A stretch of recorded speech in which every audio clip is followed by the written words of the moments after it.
પત્ર માનનીય કમિશનરશ્રી દ્વારા જે રજૂ કરવામાં આવેલ હતું તેના ઉપર પુખ્ત વિચારણા કરી દરેક સભ્યોનો માર્ગદર્શન મેળવી અને કમિશનરશ્રી દ્વારા કુલ કરદરમાં 11.84 કરોડના વધારા સાથે રજૂ કરેલ, જે જરૂરી લાગેલ અને સામાન્ય માણસને પણ પોસાય તેવા કરદરમાં સામાન્ય વધારો કર્યો છે.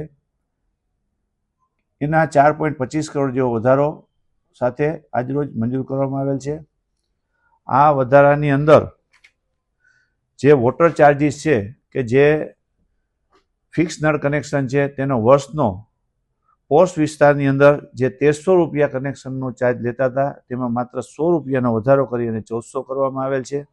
તેમજ સ્લમ વિસ્તારમાં જે 650 રૂપિયા હતા તેના 50 રૂપિયા વધારો કરી અને 700 રૂપિયા જેવો કરવામાં આવેલ છે. આ ઉપરાંત ભૂગર્ભ ગટરના જે હાઉસ કનેક્શન છે તેની અંદર જે 700 રૂપિયા રેસિડન્સનો અત્યાર સુધીમાં કોઈ દિવસ ભૂગર્ભ ગટરના ચાર્જમાં વધારો કરેલ નહોતો. આ વખતે કમિશનરશ્રી દ્વારા 700ની જગ્યાએ 1500 રૂપિયા સૂચવેલ હતો, જેની અંદર ઘટાડો કરી 300 રૂપિયાનો અને 1200 રૂપિયા ચાર્જ કરવામાં આવેલ છે. આમ જે માનનીય કમિશનરશ્રી દ્વારા જે જામનગર શહેરના લાખોટા તળાવ છે, એમ્બ્યુસમેન્ટ પાર્ક છે જેવા બાગ બગીચાની અંદર એન્ટ્રન્સ ફીમાં વધારો સૂચવેલ હતો તે પણ નામંજૂર કરવામાં આવેલ છે અને તેનો જે દર લેતા હતા તે યથાવત રાખવામાં આવેલ છે.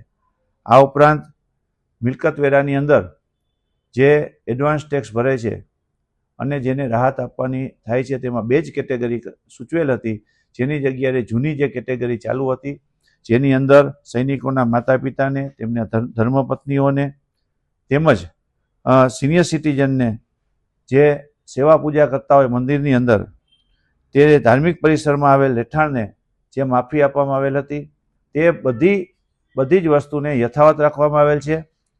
આ ઉપરાંત જામનગર શહેરની અંદર જે વિકાસ પરવાનગી લેવામાં આવે છે તેમાં વિકાસ પરવાનગી મેળવવા સમયે અમારી સમક્ષ ઘણી બધી રજૂઆતો આવેલ હતી, જેમાં વિકાસ પરવાનગીનો જે ચાર્જ 1 કરોડ સુધી ભરવાનો થાય તેની અંદર કોઈ હપ્તા કરવામાં નહીં આવે, પરંતુ 1 કરોડથી 3 કરોડ સુધીનો જો ચાર્જ થતો હશે તો તેની અંદર 3 માસની અંદર તેમને ઇન્સ્ટોલમેન્ટ કરી આપવામાં આવશે અને તેની ઉપર વાર્ષિક 10% વ્યાજ અને 2%નો વહીવટી ચાર્જ વસૂલ કરવામાં આવશે. તે ઉપરાંત 3 કરોડથી 5 કરોડ સુધીનો જે વિકાસ પરવાનગીનો ચાર્જ છે તેની અંદર 4 માસના હપ્તા કરી દેવામાં આવશે અને 5 કરોડથી વધુની રકમ થતી હોય તો 6 માસનો એમને ઇન્સ્ટોલમેન્ટ કરી દેવામાં આવશે.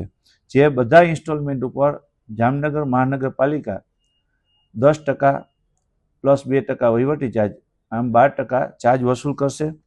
આ ઉપરાંત જે ઇમ્પેક્ટ ફીનો જે નિયમ આવ્યો છે તેને પણ ઇન્સ્ટોલેશન ચાર્જ જે છે તે મંજૂર કરવામાં આવેલ છે. આમ જામનગર શહેરની અંદર એક પણ ફૂડ લેબોરેટરી નથી. આપણે જે કોઈ ફૂડ ઇન્સ્પેક્ટરો જે સેમ્પલ કલેક્ટ કરતા હતા તે જામનગરની બહાર સેમ્પલ મોકલવામાં આવતા હતા, જે હવેથી જામનગરની અંદર જ ફૂડ લેબોરેટરી બનશે અને એના જે ચાર્જીસ છે નક્કી કરવામાં આવેલ છે. આમ આ વખતે જામનગર મહાનગરપાલિકાના કમિશનરશ્રી દ્વારા જે વ્હીકલ ટેક્સ છે તેમાં પણ વધારો સૂચવેલ હતો તે પણ અમે અમારા દ્વારા નામંજૂર કરવામાં આવેલ છે.